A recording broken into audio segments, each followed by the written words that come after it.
I'm rise to discuss my moment in Black history. And it's about a young girl that many people may know very little about. And that's actually by design. You see, many historic figures, mostly Black women, were never recognized until Hollywood learned their story and found a way to profit off of it. Until that time, they remained just hidden figures of history, such as Katherine Johnson, Mary Jackson, Dorothy Vaughan. They were all African American women of NASA. Who had ever heard about Henrietta Lacks until it was discovered that scientists had learned that there was something unique about her cells. They were special. They later named them immortal cells because they kept doubling. Her cells led to another great medical discoveries. Now, although Hollywood and other writers found ways to profit from her story, her family never did. And just as a quick aside, and some people may remember this, I had a resolution to honor her life in the General Assembly. I asked for a center aisle presentation at that time. However, that was not to be. But I still made sure that I personally sponsored her family to be there in the gallery that day. It was nice that all of the lobbyists had decided to take them out to lunch, and I appreciated that. But that is just the way things have been with some women, Black women, being honored in the state of Virginia.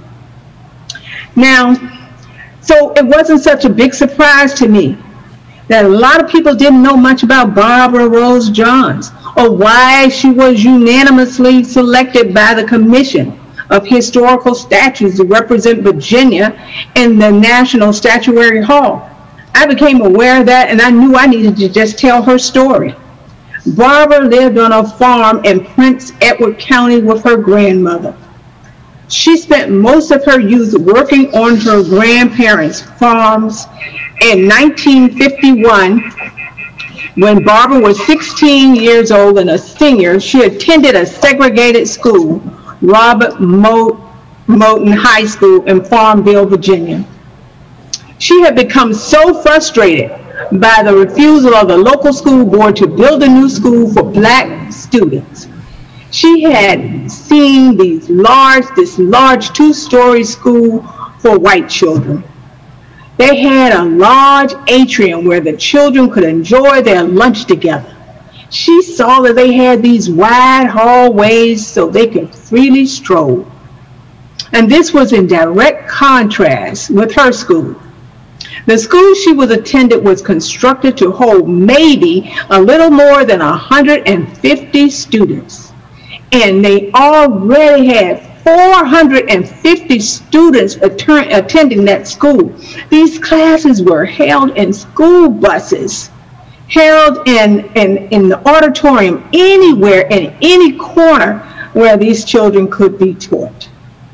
And when parents appealed to the school board for a new school, the board put up several tar paper shacks just to accommodate the overflow of students. There was no science lab, no cafeteria, no separate gymnasium.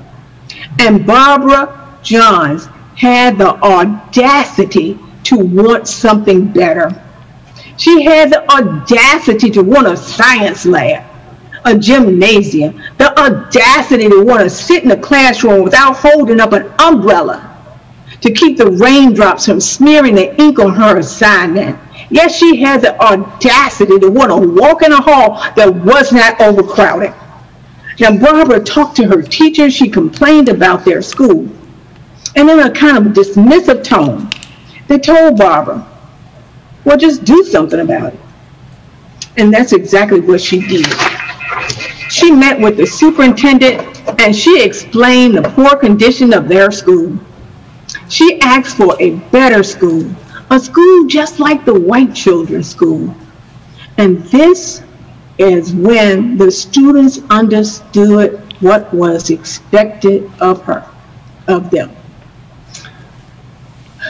The superintendent shouted at her and said, "If we build a bigger school, more Negroes are going to want to go to school." And that's when they knew what was expected. And it had nothing to do with a quality education for them. Cooking, cleaning, working on farms, any kind of back-breaking labor was all they were expected to do. Now, Barbara and the other students, this was just one step away from having their eyes gouged out and being severely beaten for trying to learn how to read, which was common during slavery. Now, the idea was to kind of keep them illiterate, keep them uneducated, ignorant, and they will be easier to control. Yes, this superintendent was annoyed, and they saw Barbara as just an ungrateful, uppity teenager. Barbara was disheartened, but she would not give up. And then one day, after she had missed her school bus, she saw what she called the white bus go back. And unlike her usual bus, a segregated one for black children that was always overcrowded, this was half empty. As you all can see, I'm trying to disconnect this phone so it doesn't ring again. All right, it's done now. So, on that day that she missed the bus and she saw that, she knew something had to be done. And she wrote down in her diary later that day, "I decided that we were going to do something about this." And after much contemplation and imagination, Barbara began to formulate a plan that Barbara describes, a plan that she felt was divinely inspired, because she hadn't been able to think of anything since that time. The plan was to assemble together the student council members. From this, they would formulate a plan to go on strike. We would make signs. She was so giddy with excitement. We were going to make signs. We were going to give a speech stating our dissatisfaction. We would march out of the school, and the people would hear us, and the people will see us and understand our difficulty and sympathize with our plight. And they would grant us our new school building, and our teachers would be so proud of the students, and we would learn more, and life would be grand. But it didn't work out that way.